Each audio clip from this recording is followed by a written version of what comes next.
Live from New York, this is the Harvey Hour. My name is Nathan Harvey. Good to have you in on a Friday. This is a very, very special Friday for a number of reasons. One, we have we have a firing announcement. We have some breaking news in that. And also a hiring. And also, it's Super Wildcard Weekend tomorrow. As always, I'm joined alongside my dad, Stephen Harvey. How are you doing today on this Friday ahead of Super Wildcard Weekend? Mourning the loss of Bill Belichick being fired by the Patriots. I'm mourning it. That's how I feel today. I'm very disappointed that happened. Yeah. I'm surprised by it, and I'm still a little bit in shock. I can't believe after 24 years, Bill Belichick is not going to be on the sidelines for the Patriots. They've had one coach in 24 years. The rest of the NFL's had 213. I haven't even chosen the topic yet, but go. Yeah. So, go ahead. You can introduce the topic. I couldn't help myself.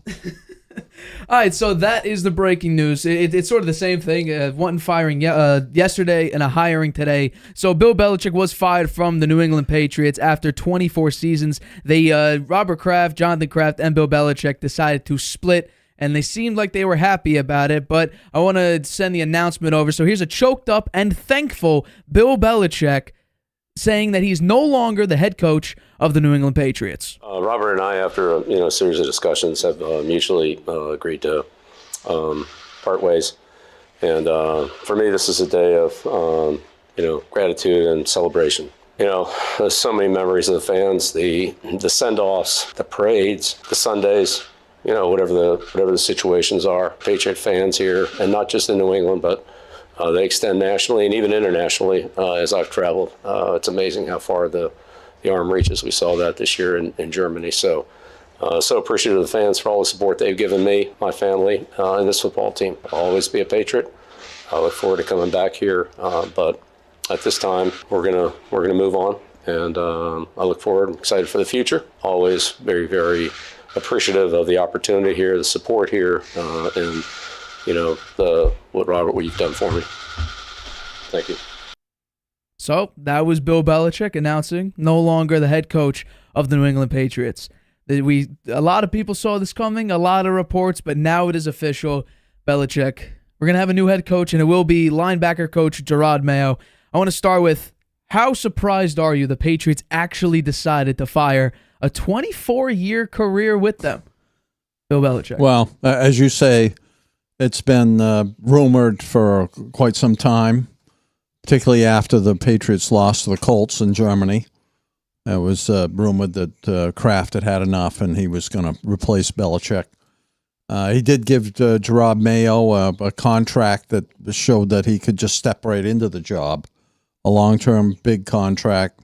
So it was pretty clear that he was going to be the heir apparent, although Mike Vrabel's name was bounced around, and when he got fired, too, I thought maybe there was some sort of hanky-panky there between Kraft and Vrabel to get him to be the next coach, but that's not going to happen. It's going to be Jerod Mayo, but I still think, that Bill Belichick should still be the coach there because he's 24 years, 6 Super Bowls, most wins of an active coach right now, 15 wins from being the all-time leading wins coach in the NFL, most successful head coach in NFL history.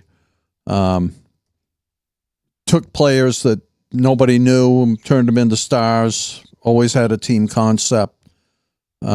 Drafted Tom Brady in the 6th round, 299th player, 199th player drafted. Turned out to be the greatest player in NFL history. It's a storyline you can go on and on and on and on and on. And I think that while after Brady left, the production, the wins dropped. The year Cam Newton was there was COVID year, and after he got COVID, they started out well. After he got COVID, though, he came back and they were never the same. And there were mistakes made there, and they missed the playoffs. Next year, rookie quarterback took him to the playoffs. I'd say that Mac Jones, played a little over his head in that season, obviously, given the way he's played the last 2 years. but they did make the playoffs. They got beat badly by the Bills then, but they did make the playoffs with a rookie quarterback, right? And next 2 years, last year they were in a game of making the playoffs, lost to the Bills the last game of the season. This year fell apart. They had the toughest, one of the toughest schedules in the league. They had a bunch of injuries that were unfortunate. They had a lot of bad luck. They had a lot of mistakes made by the quarterbacks in games. Still, their defense was fantastic, particularly in the last second half of the year. Even after the two big stars, Mayo and Gonzalez, got hurt very early in the season. I'm sorry, Judon. Yeah. Judon and Gonzalez got hurt and couldn't play the rest of the year. People stepped up. Mac Wilson Sr., Tavai, just players you wouldn't expect, stepped up and played great. Anthony Jennings, I was impressed. Jabril Peppers had a great season. And some names you'd never heard, Wade and Mapu and some of these other guys, but their offense was horrible. And the offensive line was bad. The receivers stunk. The quarterbacks were even worse.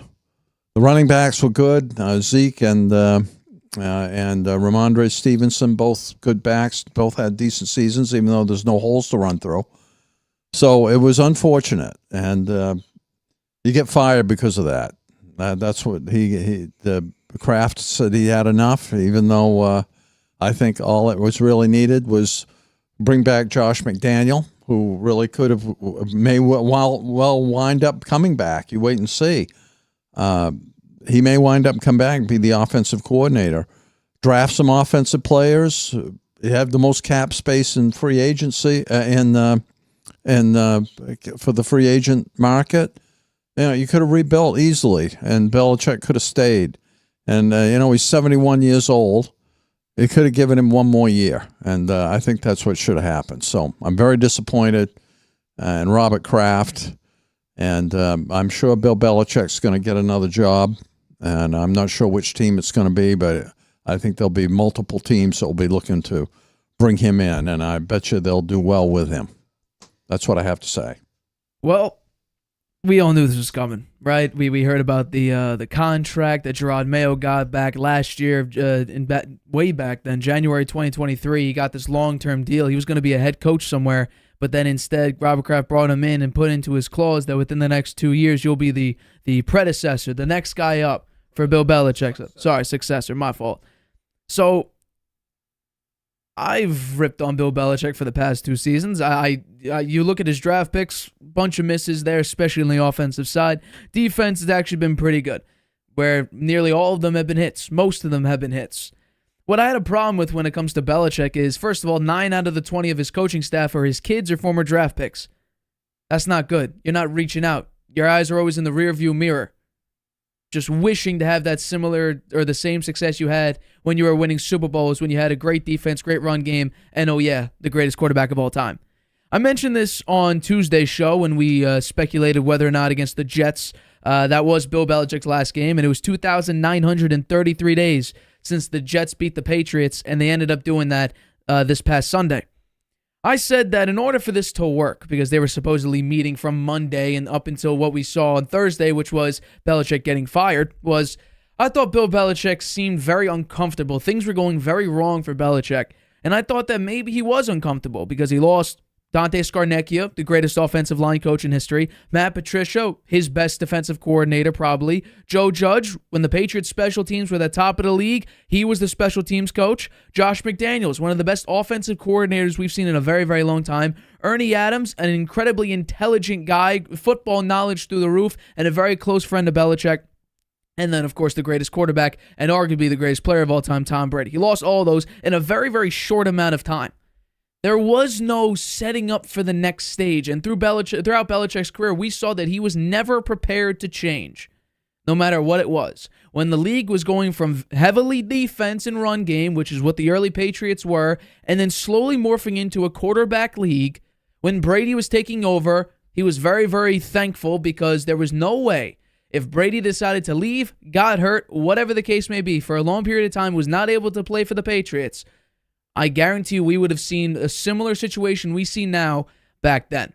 Now, the players that he brought in, because he's the de facto GM, he picks up the groceries. This is a much worse team than in the early Patriots. So when I take a look at the situation, I'm blaming him because he's the guy that buys the groceries. He goes into free agency and determines what players he'll pay for. And we've seen time after time again, he doesn't pay for the right guys. We've seen that he decided, let me go out and get rid of Jacoby Myers. Let's bring in Juju Smith-Schuster, who has a history of injuries. Let's go out and extend Devontae Parker, who can't stay healthy. Let's go out and draft 3 offensive linemen and a punter and a kicker, and then in that time frame, we only draft 1 wide receiver, and he was in the 6th round. They drafted a kicker in the 4th round in this previous draft who was kicking barely 70%. He's actually the lowest graded kicker in the NFL, according to PFF. Special teams is down. Offense is plummeted to rock bottom. Defense is the only thing keeping you alive, and it really can't do that because you only ended up with 4 wins and still had the number 7 defense. So when it comes to Belichick's future, and I'm going to bring you in on this.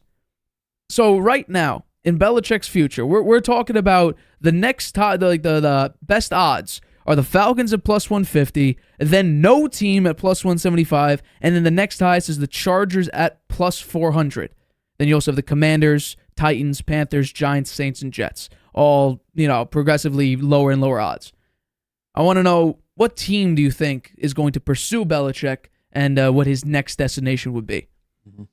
I think multiple teams will pursue him and interview him, if not pick him or offer him a job. I think the Falcons, obviously, I think will want to interview Bill Belichick. Why wouldn't they? I mean, he's a legend. He's the greatest coach in NFL history. He's a draw for the fans. They'll be excited. Any fan base is going to be excited. Bill Belichick is picked to be their head coach, and they should be, because he's a mastermind of football. He grew up. His dad was a football coach.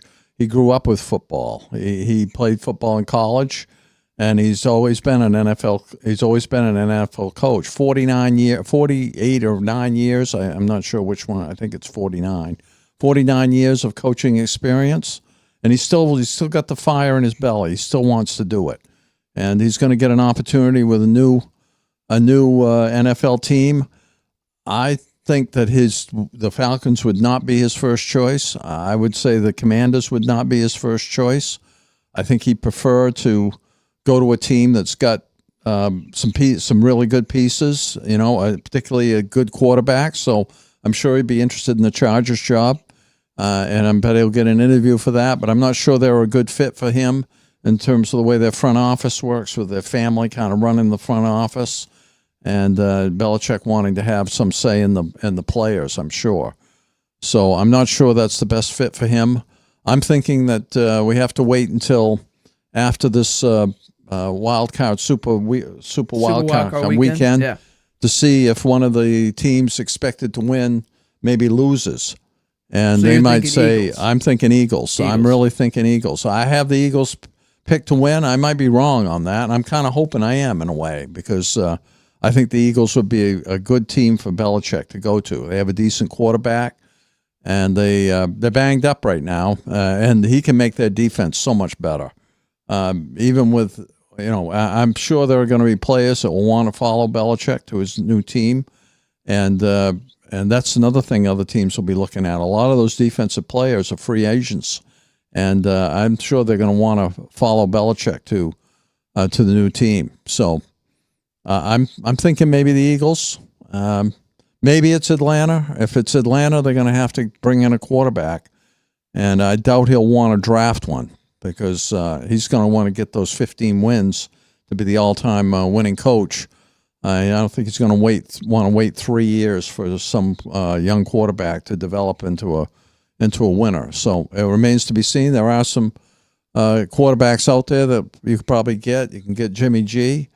You can probably get Russell Wilson too, and maybe Justin Fields. I don't know. Maybe he could be a trade piece, because I do think the Bears will will draft Caleb Williams. So I don't know. It's going to be really interesting. I wish Bill Belichick well. I hope he lands with a team that he can win those 15 games with. So for me, I think the only way that Belichick would be successful is if he goes to a team that is basically complete. He would need to find a Tom Brady situation where all they needed was a quarter, like the Bucs, all they needed was a quarterback and maybe another left tackle, which they got. They brought in Brady, they drafted Tristan Wirfs, and they won a Super Bowl. Belichick cannot go to any one of these teams. I'm going to list them off again.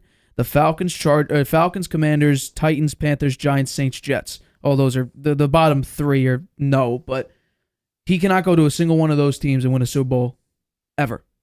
Ever. He could draft the next Lawrence Taylor. The situation with those teams, you're not winning a Super Bowl. The Jets, they still have Robert Saleh. The Saints, I don't know if Derek Carr is the guy, but Belichick needs to pull a Tom Brady. So the only team that could do that has a head coaching spot available now is the Chargers. That is the only shot he has. And even then, are we sure he still has it to be a head coach? The defense can improve. But the Chargers offense this year regressed a lot. Now, you could blame that on the fact that Justin Herbert got hurt, but through most of the time there, the Chargers offense wasn't all that great. And Justin Herbert looked like he regressed. Well, they're going to have to have a overcome new. the defensive challenges. They need a new OC. Yeah, so he can recruit an OC. I don't think they need an OC. Josh McDaniels. Kellen Moore is a perfectly fine offensive coordinator. I'm going to bring him back. Why? These were the rumored Patriots next Patriot head coaching odds. Jerod Mayo obviously 1, Mike Vrabel 2, and then just goes down the list. But the funny thing here is, now obviously we know that Jerod Mayo was the succession piece, but look at all these. OC, a bunch of offensive coordinators, and yet they're going with a linebacker coach. And all he knows is the Patriot way. All he knows is Bill Belichick. So if I had to put, I know, we know the opponents, but we don't know how the schedule pans out. I'm saying 6-11. I'm saying 6-11. There's no way, regardless of, who they're playing in week 3 and week 7, I don't care. Just based on how the Patriots team is constructed, I don't think there'll be massive changes. Because I think Jerod Mayo is going to play relatively conservative for his first year as a head coach. I don't think he's going to go out and spend a bunch of money. I don't think he's going out and making blockbuster trades. He should, which is what he's going to have the cap space to do it. Right, but I don't know how, on the quarterback market, there's not many quarterbacks that are out there that are free agents. No, they're going to draft. I think that the Patriots will draft a quarterback. Wide receiver-wise, there are a lot of wide receiver 2s and pretty good wide receiver 2s, but no, I guarantee you, I know Mike Evans is technically going to be on the market. But I think the Bucs are going to try to re-sign him as fast as possible because it worked with Baker Mayfield. They made the playoffs and they look good doing it. I don't hate the fact that Jerod Mayo is the head coach. I just expect the Patriots to be a little bit better than they were this year because he's still within the Patriots system. Yeah, I think their defense will be Robert worse. Kraft's one-hand man now. Former Patriot. Belichick drafted him. He was the assistant head coach. He was, defensive guy. I don't know what's going to happen with Brian and Steve Belichick, whether or not they're going to go with stay their dad. They're going to go with their dad. So they're going to need new defensive pieces as well. I don't know if Joe Judge is also going to follow him. Probably not. I wouldn't. I don't know if I'm going to get another job if that's the case. But if he goes to the Falcons, they still have a GM. So unless it's the Chargers, you're not going to have a GM. You're not going to have GM rights. They would either need to fire their GM if they sign you, or you're not going to have GM rights. Which, if you don't have GM rights going into a team, because I agree with Robert Kraft, it was a little bit disrespectful to take away power, but that was the only way it's going to work. If you go into a situation where you don't have GM rights, I think that's potentially another way. That's just another piece of the puzzle for your success. I don't see Bill Belichick going in any of these teams besides the Chargers maybe, and if the Eagles job opens up, where there's the floodgates of a Super Bowl are going to open. I think they're locked away. I think no matter what team Belichick goes to, we'll see what we saw with the Patriots. Maybe it's a little bit better depending on the personnel that Belichick thankfully did not pick up or draft because he's going to basically a completed team most likely. But I think we're going to see basically the same thing we saw with the Patriots. Yeah. Heavy defense and a good defense, and the offense is in pieces. Well, I think especially if they get Josh McDaniels. I think again. On the Patriots side with Mayo, Kraft is going to be willing to open the checkbook to use up a lot of that cap space to try to put the best team on the field as possible. And I do think that the defense will regress without Belichick there as the mastermind for the defense. I think the offense will be a little better. It couldn't be any worse. But I don't think the result will be a lot different. I think they will have next year will be, a rebuild year, I guess you'd call it. Which it should have been. Yeah. And Belichick never accepted a rebuild. Yeah, well. They should have rebuilt immediately and I after do Tom think Brady. that whatever They had no team that succession Belichick plan. goes to, he'll make better. I do think they'll be better. And if it's a playoff team this year that says enough, that we've had enough of our coach, they lost in the first round or maybe even the second round, and we expected them to go deeper, then he'd be a well-suited replacement because he'll have the strategy that and hopefully a good offensive coordinator because that is something he needs. But on defense, he'll make that team better, and defense wins championships. So I think I'm optimistic that he's gonna land on his feet, be on a decent team, and make that team better.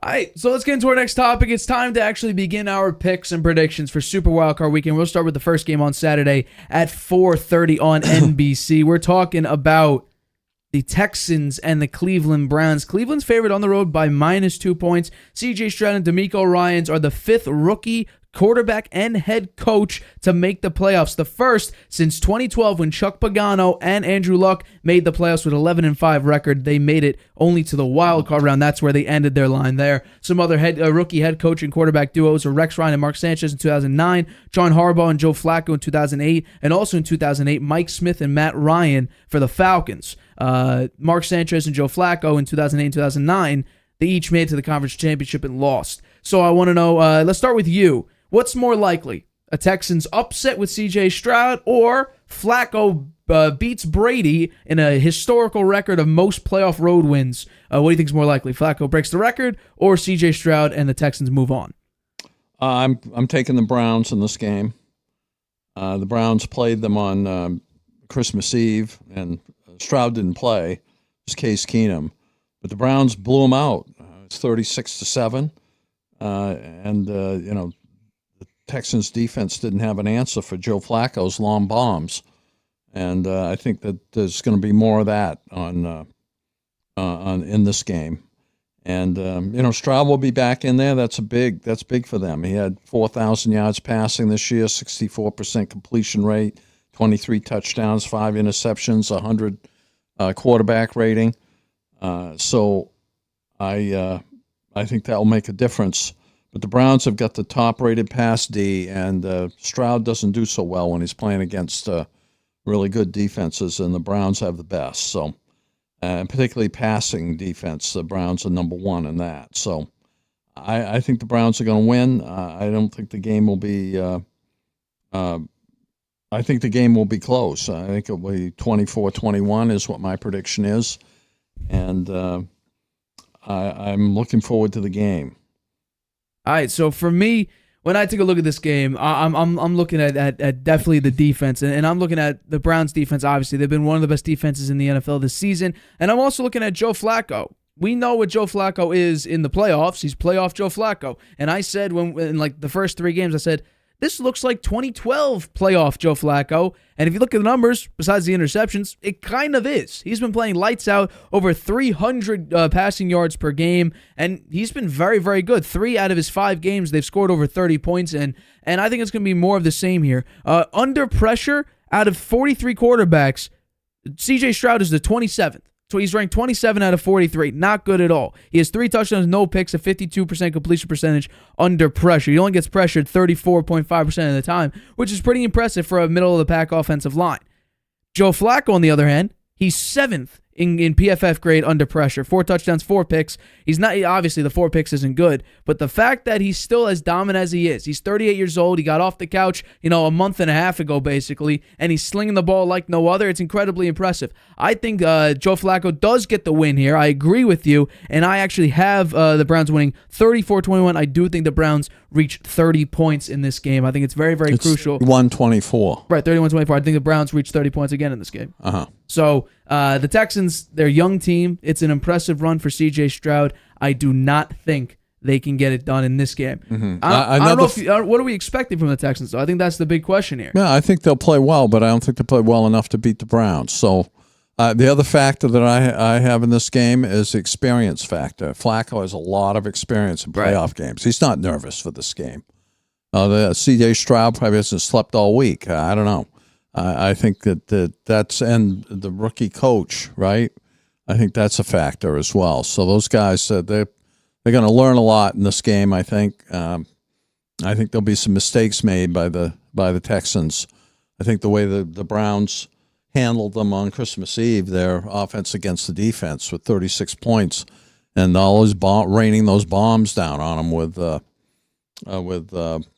what's his name, their wide receiver? What, Nico Collins or Amari Cooper? Sorry. Amari Cooper. Yeah, David Njoku had over through the tight end. 265 yards of receiving in that game. That was something. So I think you're going to see some more of that, but I do think it will be a close game because the Texans are at home, and they got the young players and Stroud and Anderson.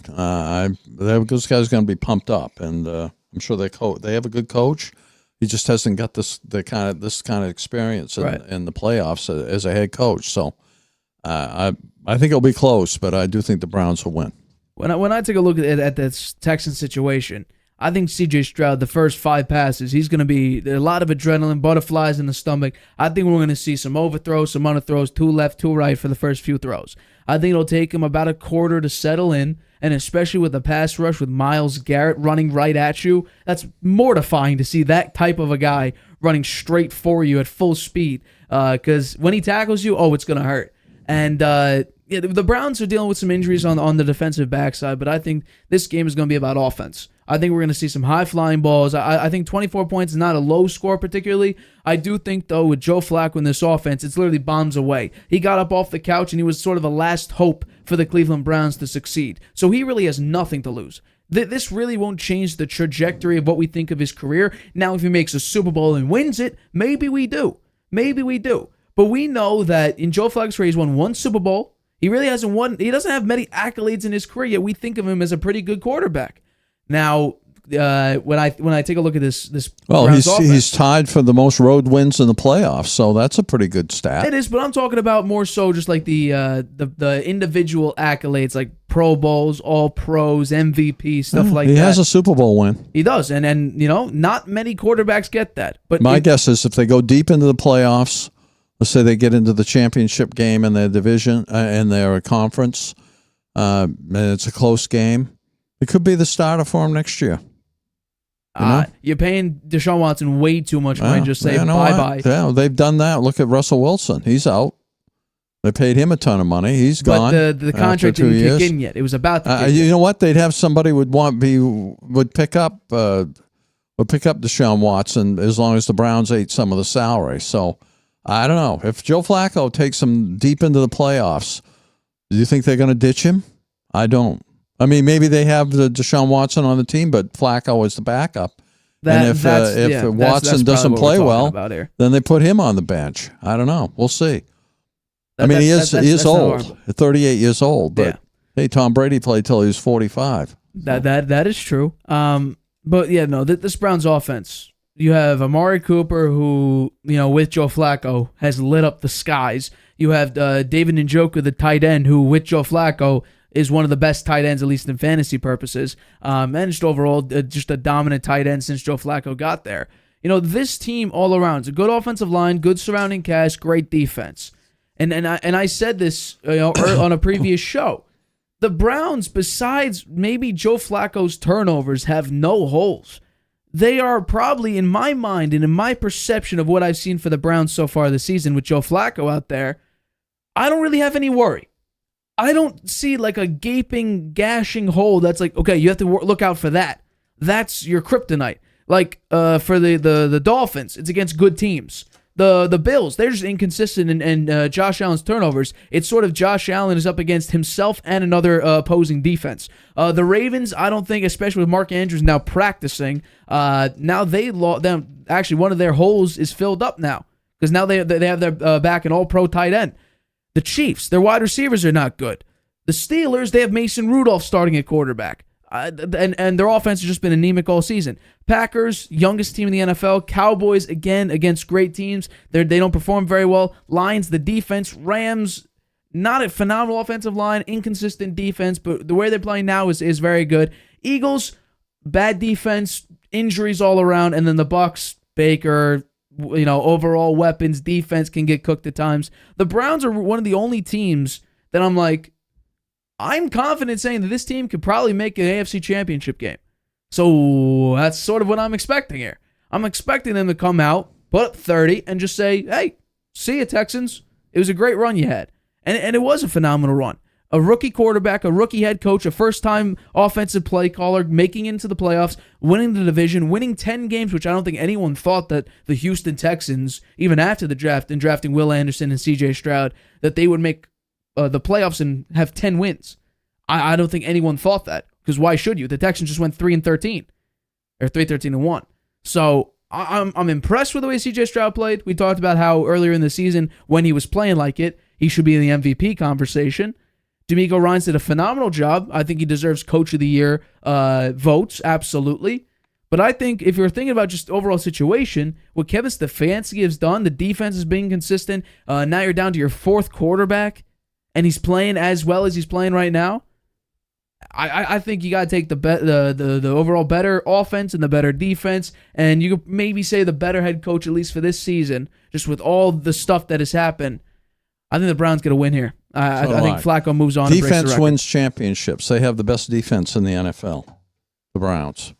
And they have the rejuvenant Joe Flacco throwing those bombs. And decent running game, too. I mean, they're pretty strong in every facet of the game. So I just think the Texans view themselves as kind of a Cinderella team.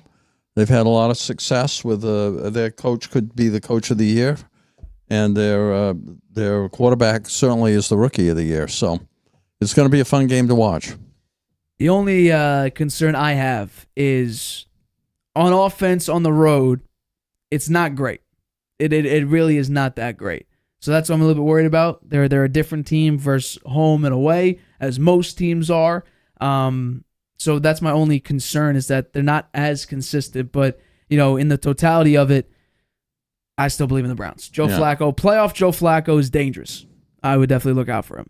All right, let's get into the next game. So staying on Saturday, we have the Dolphins and the Chiefs. This one's only available on Peacock, which I know a lot of NFL fans are not going to be happy with. But we have the Chiefs and we have the Dolphins. Now, the temperatures for this game are expected, including with wind chill, negative 28 degrees. Unbelievable. I believe that would be the coldest game in NFL history. I don't know. I think the Ice Bowl and the Packers against the Cowboys was the coldest. I think it was minus 24 with wind chill, so I think it's close. But I think this, depending on if the wind chill actually it's minus 20, it's projected to. It might be the coldest game in NFL history. But we know how Tua is, and the Miami Dolphins are a warm weather team. And what's crazy is that if Tua plays in degrees under 45, they're 0-4. The Miami Dolphins are 0-4. Tua's 4 touchdowns to 5 picks, 55% completion percentage, a 71.8 passer rating. Tua is an entirely different quarterback when it gets a little bit chilly.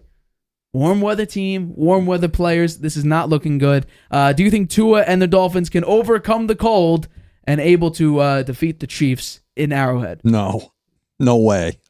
I think the Dolphins are going to lose this game. I don't think it will be, I think it's going to be kind of low-scoring game just because it's going to be so cold. The Chiefs have been there before. They played in the cold. Every year they play some cold games because they always get deep into the playoffs. I think they win this game 20-13. And I think that it'll be interesting with Tyreek Hill going back to Arrowhead to play. Unfortunately, his hands are going to be frozen in this game. And I think the Dolphins they're on a skid. I mean, they lost their last 2 games. They had the chance to win last week. They lost 21-14 to the Bills with Josh Allen turning the ball over 3 times, and they still couldn't win. That's what costing them here. I mean, if they had won that game, they would have had the number 2 seed. They would have had 2 home games. It would have been warm instead of ice cold. They would have had a different opponent, and they blew it. I just think they blew it, and they've only beat 1 team with a winning record I think I wouldn't call them imposters, but I don't think they're a Super Bowl caliber team, and I don't think they're going to win tomorrow. I completely agree with you, and that's actually what I have. This is my total. I have them winning 21-17, the Kansas City Chiefs. Not only does Tua play horrible in cold weather, like you mentioned before, he plays bad against teams that made or barely missed the playoffs, and teams that made it and against winning record teams. I talked about before the Bills game, they were bad. Tua this season with teams that made the playoffs. He's 1-5, 232.3 passing yards. He has 6.9 yards per pass. He has 7 touchdowns to 6 picks, a pass rating of 84.1. He is not a good quarterback when it comes to performing against good teams and teams that made the playoffs. Not only that, the Dolphins, we talked about against the Bills, right? Their running is not great. Now, early in the season, especially when they were dominant, they've been the number 1 rush and passing team and all that. So running the ball might be a way that you could succeed here because it is going to be freezing. The ball is going to be like a rock. No one's going to want to catch it. It's going to hurt. If you get tackled, it's going to hurt. You catch a ball, your hands are going to be like, just bouncing off a very solid object here. It's going to be painful. Now, the question is whether or not, because I still think Tyreek Hill is one of the most dangerous players in the NFL. When he has the ball in his hands, he can make a 5-yard completion into a 50-yard touchdown. That's just how dangerous he is. He's also played in the cold weather in Kansas City, he's played for Kansas City in as some well. big games. So Yeah. So he's one of the players that should be able to weather that. No pun intended. Well, the big thing there is, can he catch the ball? Yeah, well, I think he's the had only way he's experience. I think he's the one player they should try to take out of the game there. And as Belichick said, you got to take out the best player. Well, I'd say the Chiefs have got to be focused on him, double team him or something, because that could be the one thing that the Dolphins could do that could make a difference for them. Is with him, and Waddle is going to be back as well. He's questionable for this play, probably, but he's probably good to go. The running backs, the Dolphins have good running backs, but I don't know. They ever played when it's 28 below zero? I don't think warm many weather teams team, have. very warm weather team. These guys, most of them are young. They haven't played in something like this before. This is going to be an experience for them that they probably won't want to remember. Yeah, I would definitely say so. So my concern is with Tua because, yes, while Tyreek Hill, he's played in these conditions, he's dependent on whether or not the quarterback can get you the ball.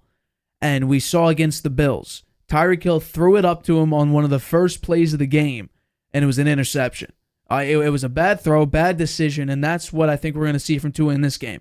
Because what we saw in the last time they played, which was back in Germany, in that first half, now the score, I believe, was 21-0 or 14-0 or something like that. It looked like the Chiefs were about to go for 40. The defense just stopped the offense, stopped the Dolphins' offense entirely. The Dolphins' defense was getting run through by the Chiefs. I do think this is going to be a low-scoring game. Like I said, I'll bring up the numbers again. I do think they're going to win 21-17. You have them winning 20-13. So we each have very, very low-scoring games, and the weather is going to be a pretty big factor here because of the fact Miami. They when they play under 70 degrees, they're 6-13. Yeah, well, Miami's defense that's even freezing temperature. Yeah. Under 70 degrees. Yeah, Miami's defense is all banged up too. Right. They had to bring in Justin. They had to bring in people. They had to, they're basically going to be like a duct taped defense at this point. Yeah, well, maybe that means that the Chiefs might score more points than we have there, but we'll see. I just think all about getting it right. Weather's going to have a factor for sure. Absolutely. I don't think there's any. I know the scores are low, and we have, 1-score games each, but I don't think it's going to feel like 1 score. I really think it's going to be like against like in the Germany game, where they were up, they shut them out at halftime, they looked like they could blow them out, and then late in the game, the Dolphins had an opportunity, or they tallied on points to make the score closer. I didn't really think the Chiefs were going to lose the game in Germany, and I really don't think in this game. I know, we talked about the Chiefs before and that they look like a one-and-done team. That was circumstantial because now they're going up against a team against teams that made the playoffs, the Dolphins are bad. Tua is a bad quarterback against teams with a winning record. So I think the Chiefs can win a playoff game. Then they're the 3 seed. So then they're going to be playing potentially up against the 2 seed, which then would be the Buffalo Bills, which then I think we've seen that game before. We've already seen it before. Yeah. Now this season, it's been redemption. teams that lost last year, Eagles, Chiefs, Eagles won this season. Cowboys kept losing to the Eagles. The Cowboys finally won this year. We've seen teams that beat them last year win this year. We haven't seen teams that played against one another twice, really, win both games. Plus, this game would be in Buffalo. Right, this game would be in Buffalo. And I think that actually hurts the Bills because Josh Allen in Arrowhead is much better than at the Bills Stadium, at home. So that might hurt him. But I do think the Chiefs are going to win that game. We both agree with that. I don't know how Tua gets it done. Unless they run it 45 times and play it like the Patriots did against the Bills when Mac Jones had 3 pass attempts, I think that's the only way you have a shot. But you need Raheem Mostert to go for 150 yards. You need Achane. He's been hurt. To have great. Right, and he's also 31 years old. But this season, he has been a touchdown machine. Yeah, true. Which is great for the Dolphins. But I think this is going to be a run-heavy game. Pacheco, I think, is going to get going. And then the occasional drop off to Travis Kelce and hope he can run 15 yards after the catch per reception. And if the Chiefs can't catch the ball during the regular season when it was warmer, how is Kadarius Toney going to catch it -28? He can't catch it. That's the weakness of the Chiefs. That's what we've talked about all season. Their wide receiver core is they have hands of stone. Right. They drop a lot of passes. They make a lot of mistakes. So that's an issue. But I still think the Chiefs are going to win. As do I. All right, let's get into Sunday's game. The first Sunday game. It is the Steelers at the Bills. Mason Rudolph will be the starting quarterback of the Pittsburgh Steelers. TJ Watt will be out for this game after tearing, I believe, his PCL, which is not great. Gabe Davis, wide receiver 2 for the Buffalo Bills, will also be out for this game. We've seen this picture before. The Bills and Steelers the past couple years are weird. Opening day 2 years ago, they lost when Josh Allen had a terrible game. Then the following season, they beat him, but it was relatively close. Last season it was not close. First game they lost, like I just said. Important game for the Bills. They're on a hot streak, a very hot streak. They seem like they're back. Is this a game where Josh Allen goes back into his old ways, Mike Tomlin takes advantage of Josh Allen being reckless, and Mason Rudolph performs a virtuoso, and the Steelers and Mike Tomlin move on? I think that the Bills are going to win. I think they're going to cover, mainly because T.J. Watt is not in that game. That is a killer for the Steelers. They generally don't win when he's not in there, and he's out. He can't play. That's disappointing, I think, because the Steelers have fought back all year long. Their offense has not been good, but their defense has been very good, and T.J. Watt has been the main reason for that. Without him, I just don't see how they can win. I think Mason Rudolph, he's had a couple of good games, the games that they've let him start, and he's getting the chance on Sunday. I think that's really important for him. I mean, he wants to step up and be the quarterback for the Steelers going forward, and I think he has a chance if he plays well in this game and keeps it reasonably close. Then he could be considered for it next year, because Kenny Pickett, to me, he's a question mark, and he didn't have a great season this year. Hardly threw any touchdown passes, a few interceptions. He played most of the year, and his stats were really low. I mean, the Steelers have a great running game. Najee Harris and Warren, those guys are good. Najee Harris had over 1,000 yards. It'll probably be cold in Buffalo. I think you said it's going to snow, maybe. It's been snowing up there. So, maybe the ground and pound if the Steelers go that route with just a few passes here and there, and they can move the ball on the ground, they could keep it close. But I think the Bills are going to win the game 21-10. 24-10. Okay. And, I came down from 27 to 17. I came down to 24-10. On the Bills side, it all depends on Josh Allen. You've got his picture there. If he can keep his cool, not get too hyped up, turn the ball over, throw stupid interceptions in the red zone, which he's did a couple times last week against the Dolphins, and fumbling the ball. Can't do that. You're going to have to. This is the playoffs now. You got to keep the turnovers down. The Bills have a decent defense. I just think the Bills are going to beat them. And I completely agree with you. So my score for this game is 31-21. I do think that the Steelers put up a decent amount of points because if we look at Mason Rudolph this season, he's 3-0, 74% completion percentage, 700 yards, 3 touchdowns, no picks. He's been careful with the ball. The offense has looked much better than it did with Kenny Pickett or obviously Mitch Trubisky, who I don't know how the hell he still is even in the NFL. He should be primarily a backup or a QB3. Just look at the Patriots game. That was very, very ugly. Josh Allen, though, this team, the Buffalo Bills, are on a 5-game winning streak. The highest points they allowed during that 5-game winning streak was 22 points. I think they get close, obviously. I have them with, let's bring it up again, I have them winning 21, so that ties the second highest that they gave up, which was against the New England Patriots when it was 27-21. So this Bills team, for me, is about running the football. James Cook had a phenomenal year. It's the first 1,000-yard back that they've had in a very long time. Josh Allen has 15 rushing touchdowns, tied an NFL record with Jalen Hurts this season with rushing touchdowns for a quarterback. So I think Josh Allen, and I think Joe Brady's going to get this through his head, is that he doesn't need to do everything. We talked about it when it came to previous games where it seems like he's trying to make every throw. Every single throw he tries to make it looks like he's trying to make it a game winner. He needs to calm down. He needs to do what he did in the Cowboys game, keep the ball out of his hands, hand it to James Cook, hand it to Latavius Murray, hand it to Ty Johnson, and make them help you out. You set up a play action to Stephon Diggs, set up a play action to Kincaid, Dawson Knox, whoever you want out there. Shakir. It doesn't matter. Just get the ball out of your hands into your playmaker's hands, and you don't need to do everything. And I said the Dolphins, they'd be able to capitalize on these mistakes. I think with TJ Watt out there, I would not have the Bills covering a 9.5 spread, and I have them barely covering. I have them winning by 10. So TJ Watt's out for this game. The injury report doesn't look great for the Steelers. And you talk about TJ Watt, the Steelers are 1-10 without TJ Watt.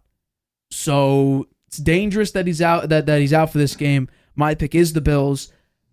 Once again, I don't know what I'm going to do with his turnovers. We have to wait until they play, decent competition. I don't think the Dolphins were decent competition just based on the history of the season. Definitely not. I don't think the Steelers are going to be anywhere near, comparable competition to a good team. Chargers defensively, they nearly lost the Easton Stick. They nearly lost the Easton Stick, which scares me a lot. And by the way, they had 3 turnovers in that game. The Patriots, they nearly lost to Bailey Zappi in an incredible comeback.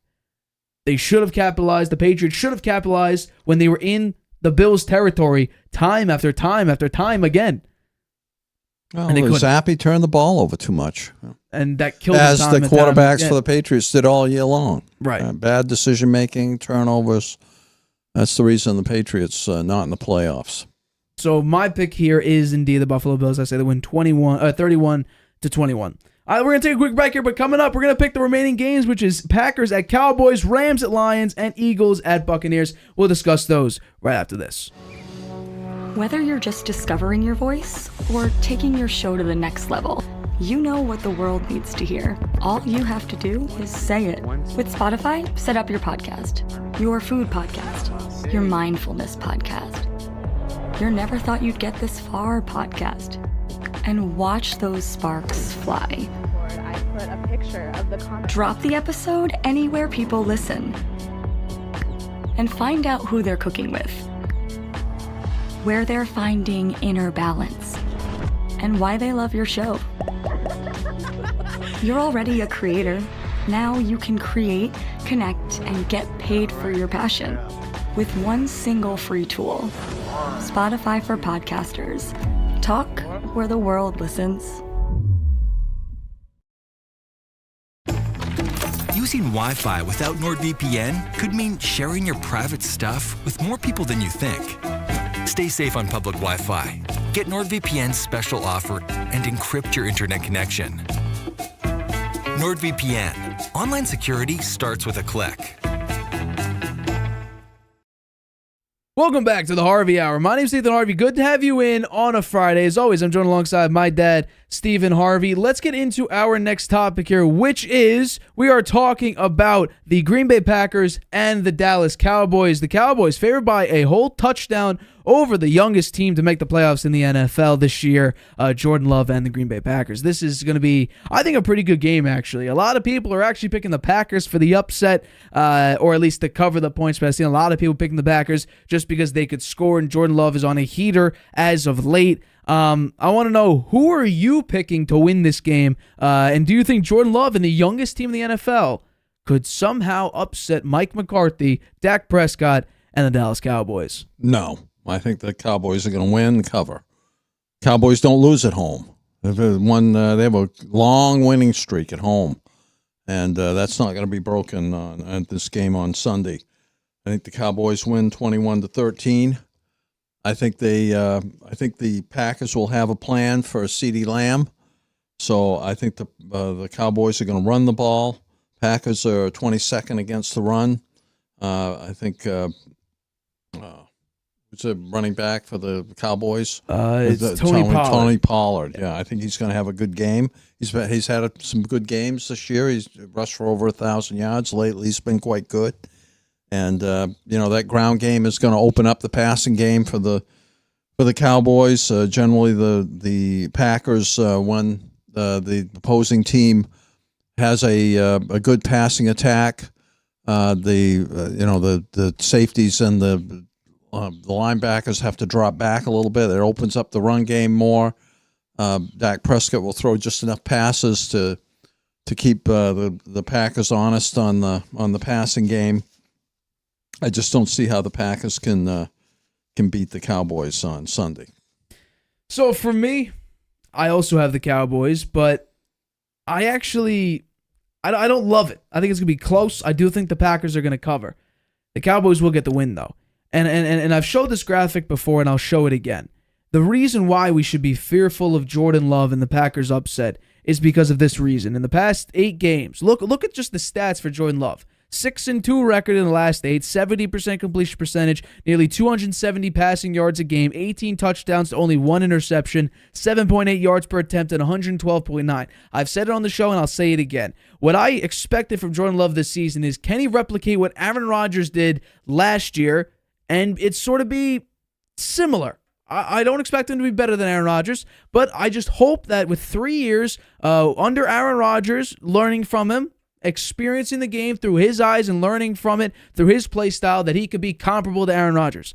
Well, my wishes were granted and then some, because compared to Aaron Rodgers in the last season with the Packers, Jordan Love has been a better quarterback than Aaron Rodgers. So Aaron Rodgers in 2022, 8-9 record, 64% completion percentage, 217 yards, 6.8 yards an attempt, 26 touchdowns to 12 interceptions, 91.1 passer rating. Jordan Love, 9-8 record, 64.2% completion percentage, so it's very, very close. It's 0.4 difference. 244.6 passing yards a game, more than Rodgers. 7.2 yards an attempt, more than Aaron Rodgers. 32 touchdowns, which was second in the league, and 11 interceptions, which, once again, better than Aaron Rodgers, and a 96.1 passer rating, which finally is better than Aaron Rodgers. So he had a better season than Aaron Rodgers did. So I don't feel great about this. But what I think is the Cowboys, they're probably dealing with the most pressure in the NFL for at least these playoffs. Mike McCarthy, he might be on the hot seat. Don't know why, but Jerry Jones, he's very confusing with what he's saying. He's saying that I've been very satisfied with Mike McCarthy, but then said, if Mike McCarthy's job secured, even if you lose, they would say, well, we will see. I don't understand what Jerry Jones is doing, but I do think that if the Cowboys do lose this game, I do not see Jerry Jones going into a press conference saying, we were happy with the season, we believe in this unit, we believe in the head coach, let's go out and do it again. After repeated playoff disappointment after disappointment after disappointment. That's why I'm nervous here, because the Cowboys have so much riding on it. They're America's team. They have the biggest stadium that houses the most people. It's a bunch of pressure points for the Dallas Cowboys. Dak Prescott in the playoffs, we've seen him crumble against good teams. The Packers are riding high right now. I'm nervous. But I do think that this Packers defense can be got. And that's why I'm more secure in my spot of picking the Cowboys to win. But I do think it's going to be very, very close. because of the fact that Jordan Love is playing like a top-tier quarterback. I'm not saying that he's, top 10, but top 15 He's definitely. played very well. He's played very well the second half of the season. Defense wins playoff games, and the Cowboys have a better defense than the Packers do. Cowboys have a very good defense. That is true. Micah Parsons out there, Lawrence out there. They have Stephon Gilmore in the secondary. They got some savvy guys there. I think their defense is going to make it much tougher for Jordan Love than he's faced along the way here to get to the playoffs. And if they do somehow upset the Cowboys, I think that secures Jordan Love as the franchise quarterback. Absolutely. But if they don't, I still think that they're going to give Jordan Love several more years, and he deserves it. I think and their coach too, a very good coach. When they were down, didn't look like they had anything going. He got them to have more confidence and win some games and get on a streak, and they made it to the playoffs. So congratulations to the Packers. I just don't think it's going to happen against the Cowboys at home when they haven't lost a game at home for ages.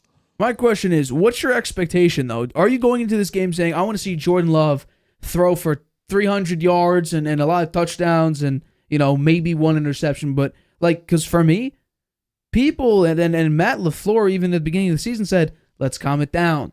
Let's take a step back, because you're just coming off of a Hall of Fame, a Tier 1 Hall of Fame quarterback, first ballot Hall of Famer in Aaron Rodgers. And now you're going into a fourth-year player that he's going to need to get paid this year, this upcoming season. And we're telling him to chill. And then in the beginning of the year, we're like, we got to draft a quarterback. And then this back half of the season, we'd seen him come into shape. He's molded into a pretty good quarterback, and he's been performing very well. So what are your expectations for Love in this game? Because you're going up against a top-tier defense at home where they'd be scoring 40 points a game. Yeah, well, I think the receivers play a role in this as well, and the Packers receivers are very young. They have 2 second-year receivers, and the rest of those guys are rookies. So it took them a while to gel early in the season, too. I think that was part of the reason Love had difficulty in the beginning, because the receivers were coming up to speed. Now they have more chemistry. Those guys have, they have more experience working together with Love, and it's worked out quite well for them. But now you're in the playoffs, and those guys have not been in the playoffs, none of them. Yeah. So that's going to be a factor here. And I think it'll be tough for Love to have a great game. I think he'll have a good game. I doubt he'll turn the ball over. He's only turned the ball over once in the last 8 games. The last 8 games, and had 18 touchdown passes.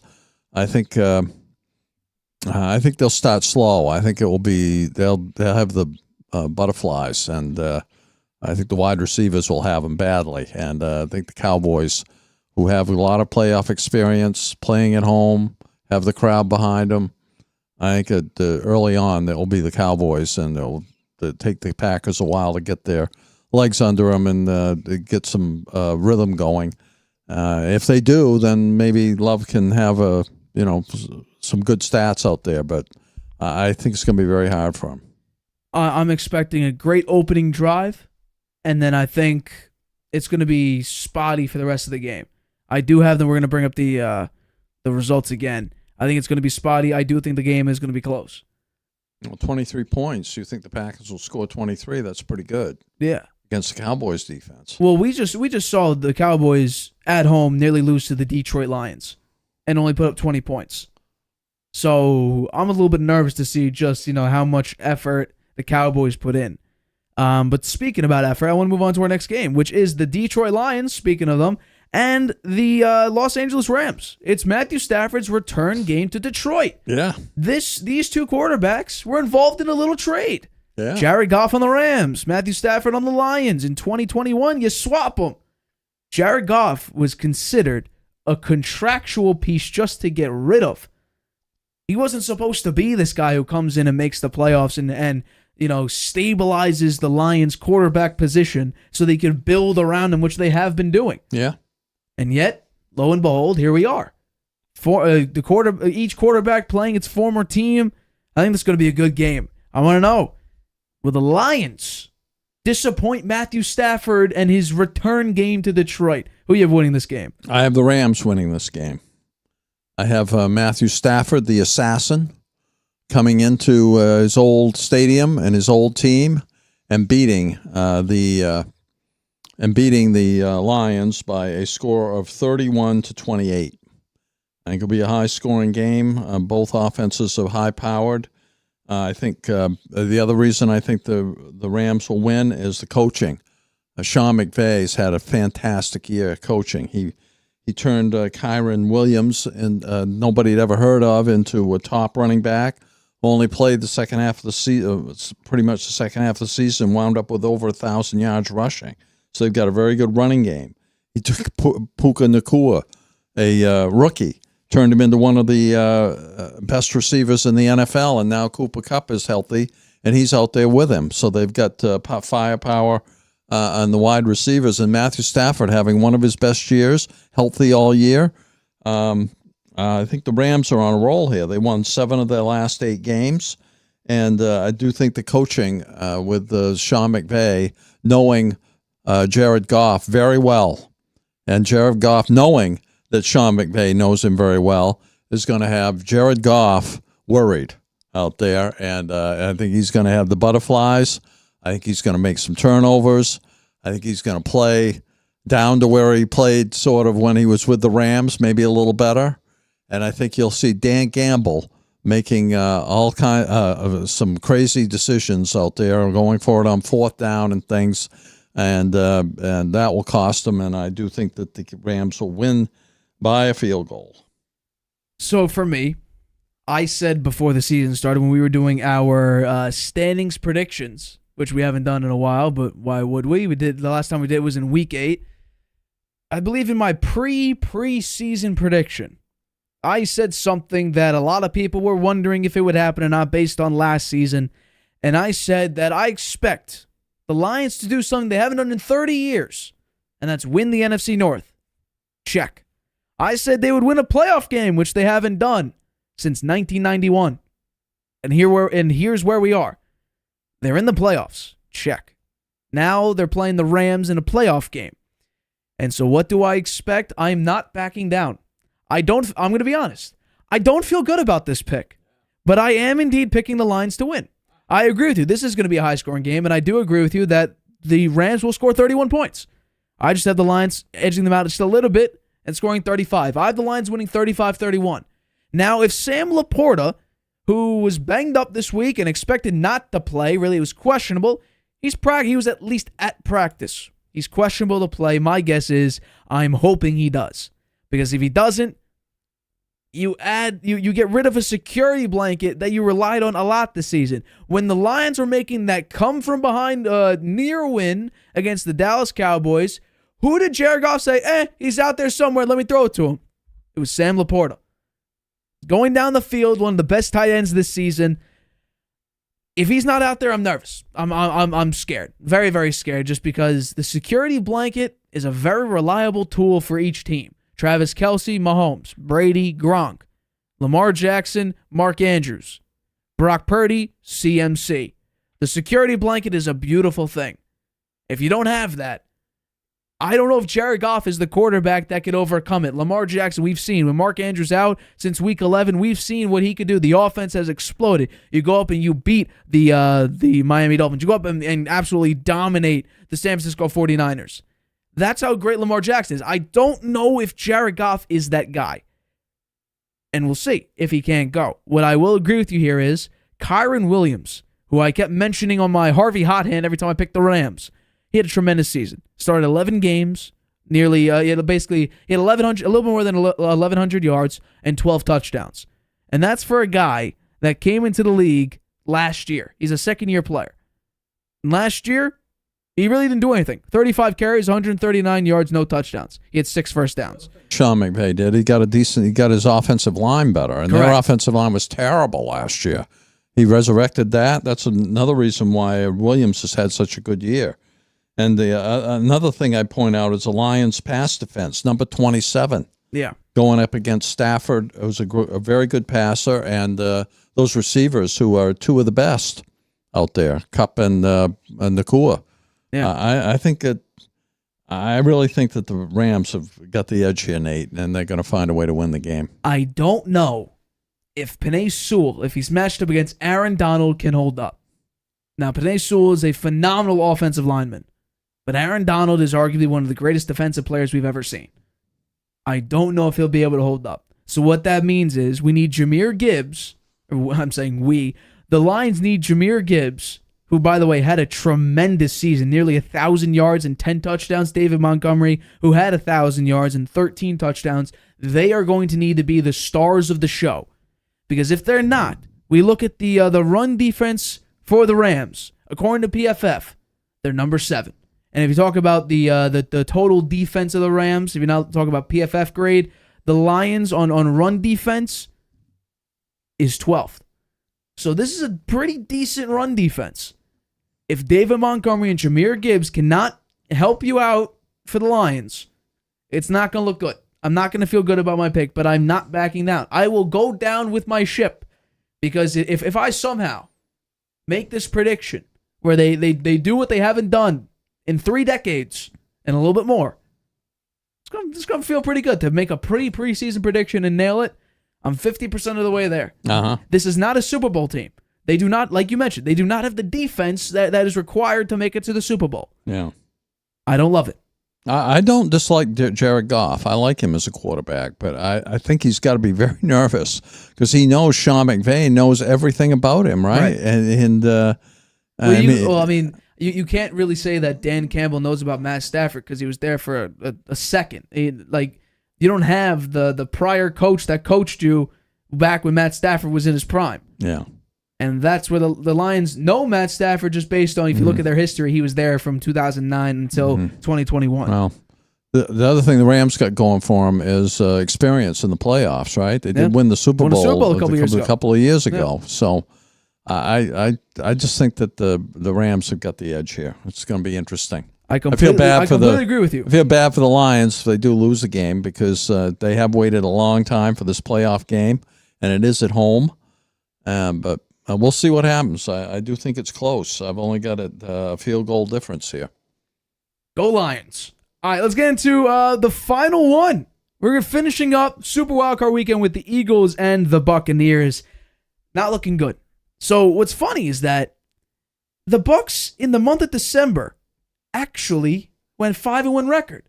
The Eagles in the month of December flip it. 1-5 record in the month of December.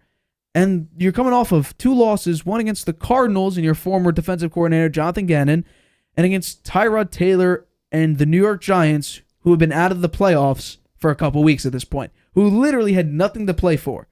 And you lost in crippling fashion. It's not looking good. If you take a look at the injury report, Jalen Hurts, Baker Mayfield, A.J. Brown, Tristan Wirfs, all DNPs for Thursday. You need to get healthy. Baker Mayfield's battling a couple injuries, ribs. I think he has an arm injury. Jalen Hurts, we saw his finger. It's supposed to go that way. Instead, it's bending like a crescent moon forward. Not good. Not good at all. A.J. Brown, we saw his leg go in a weird position on his fumble. Injury. Not great. I'm going to love this topic. Who do you think takes the win here? Baker Mayfield, who you've praised for the past year. Yeah. When I've crapped all over Mayfield, you've been there at his defense. I supported him. I knew he'd get another starting job. You did? He's played well this year. They had great wide receivers. That helps a lot. Absolutely. So the question is, will the Eagles get back on track Monday and get a nice W against Baker Mayfield and the Tampa Bay Buccaneers? I do think the Eagles are going to win. Even though they've gone 1-5 and the Bucs have gone 5-1, the Eagles made it to the Super Bowl last year. They get some pride there. There's a lot of players that were on that team last year are back, and I think they're going to find a way to beat the Buccaneers as they did earlier in the year. Really, quite handily beat the Bucs in Philadelphia. This game's at the Buccaneers. The Buccaneers play pretty well at home. They have a great run defense. Their passing defense is terrible. The Eagles have a good run game, both with Hurts and Swift. And I don't think that Hurts is going to be running it that much because he's been banged up. But I do think that they will have the ability to pass the ball. Both of the Eagles wide receivers are banged up, right? Smith has an ankle injury, and Brown has a knee injury, but I think both of those guys will be out there. They'll make some catches. It's going to be very close. I have it 2017 Eagles, and it could go the other way if the Buccaneers upset them. Then I think that there's a fair chance that Bill Belichick will be the next coach of the Eagles. So this has a little bit of an incentive for you because you're hoping that Belichick gets to them, even though you're picking them to win. I just couldn't pick two upsets. I in the first round of the playoffs, generally there are upsets, but I think this year I don't see that many upsets. I picked one, the Rams. I couldn't pick two. Well, I showed this graphic before, and I think it's very, very crucial because if you take a look at the Eagles' defense this season, I'm sorry for our podcast and audio-only listeners, but their defense has been absolutely abysmal. 26th in total defense. And you could take a look at the numbers here. Look at the rankings in the NFL. Bottom 3, maybe bottom 4. It's just bad all around. The Eagles' defense has been abysmal this season. You're hoping you go from Desai to Patricia, something would help you out. Something would feel great. And it turns out, no, you actually got worse. Some numbers were a little bit better, but overall the defense was abysmal. A.J. Brown dealing with a knee injury. He didn't practice all week. Jalen Hurts was a limited participant on Thursday. He was a full participant on Friday. But that finger, I don't know how well he's going to be able to throw the football. It didn't look. It looked terrible. Devontae Smith, he had an ankle injury. He was practicing this week. I don't love this game at all. It's another one of the questionable picks because what we've seen from Baker Mayfield is they get lucky on some games, and some games he throws for nearly 400 yards and looks like a capable starting quarterback. The past 2 games were ugly, though. Against the Saints, you lost 13-23. You threw a couple interceptions. They were just bad all around. Then you barely beat the Carolina Panthers in a 9-0 victory where Baker Mayfield does not have a good game whatsoever. 20 of 30 to 137 yards. He did not have a pick. He didn't have a fumble, so he wasn't turning the ball over. But the offense just was not good at all. Once again, for the second year in a row, the Bucs are the worst rushing team in the NFL. Something is not clicking for the offensive staff and the scout team for running the football.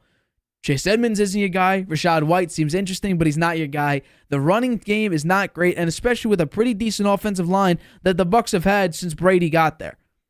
So, with all that being said, with everything, Bucs not playing great recently, even though they have a 5-1 record in the month of December. The Eagles' bad defense. I'm doing something shocking.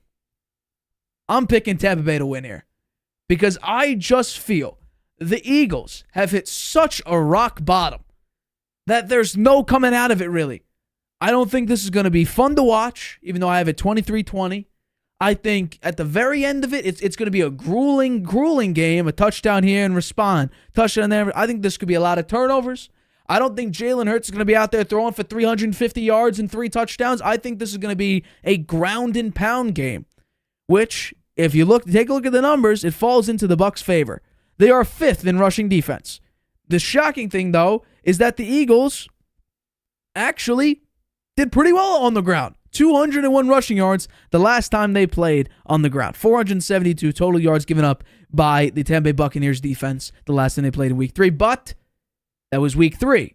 The Eagles were not as fall apart and demoralized and the toxic culture. None of that was happening in Week 3. They still seemed plausible.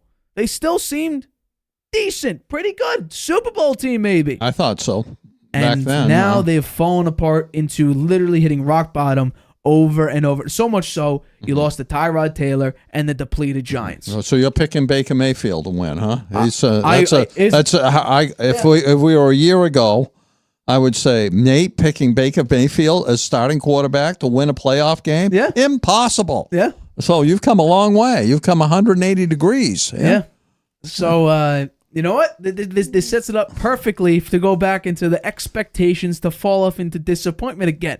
I've made the curve, and now I'm sitting with he can win another playoff game against a team that's depleted. Mm-hmm. There's one other factor in this game. What is it? It's going to be rain and thunderstorms all day there, and doesn't bode well during game time as well. So you may be right. Ground and pound. The passing game may be tough, and if that's the case, I think that's going to be very hard for the Buccaneers because that's a strength of theirs. The wide receivers are elite, and the run game, not so much. Although on the Eagles side of the ball, the run game is good, but the Bucs' run defense is one of the best. So I think you're right. It could be an ugly game. Go Baker Mayfield. I just feel like the season has turned out so crazy.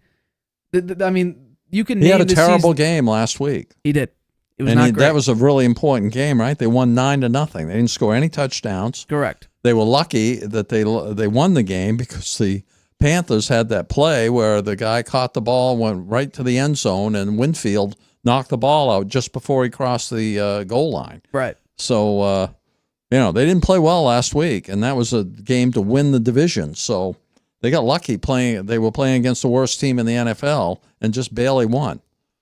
Well, if you take a look at some of the bad losses, the 25-11 loss against the Eagles, you bounce back with the 26-9 win over the Saints. Then you lose 4 straight.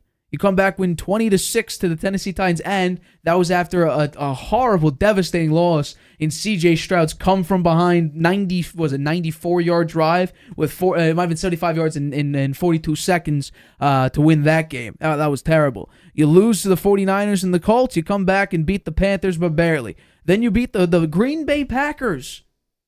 You beat them. The number here is 34-20. You whooped them. Absolutely crushed Baker them. Mayfield had a perfect quarterback. It was rating. the only perfect passer rating in Lambeau Field history. Lambeau Field history. This is one of the longest tenured teams in the NFL. Then you follow up that game against the Jacksonville Jaguars. You win 30-12. The Jaguars fell apart. They did, and especially with C.J. Beathard, starting some of these games and Trevor Lawrence not practicing and looking terrible. It was just a bad season for them. I think after a bad loss against the Saints where your offense couldn't get anything going and Baker Mayfield was turning the ball over and then you barely beat the Panthers, I think all Baker Mayfield needs to do is let the game come to him. Don't be this cocky personality trying to be the number 1 pick and the Heisman guy or what. Just play football. Sit back in the pocket, let the game come to you. Mike Evans, Chris Godwin. You have playmakers. You better hope they can run the ball effectively enough for play action. That's my only peeve with this game. It's going to be a slippery ball out there. It's going to be raining, thunderstorms. It'll be tough to pass the ball, I think. And then that could be definitely worrisome for a team that can't run the ball, and yet the only thing you hope to do in rainy weather is run the ball because throwing it deep is probably not an option. Might slip through receivers' hands or whatever the case may be. So I believe in the Bucs at home. They're a much better team. So we'll have to wait and see. But I can't believe I'm picking Baker Mayfield. Yeah, well. I can't believe it. We'll see what happens.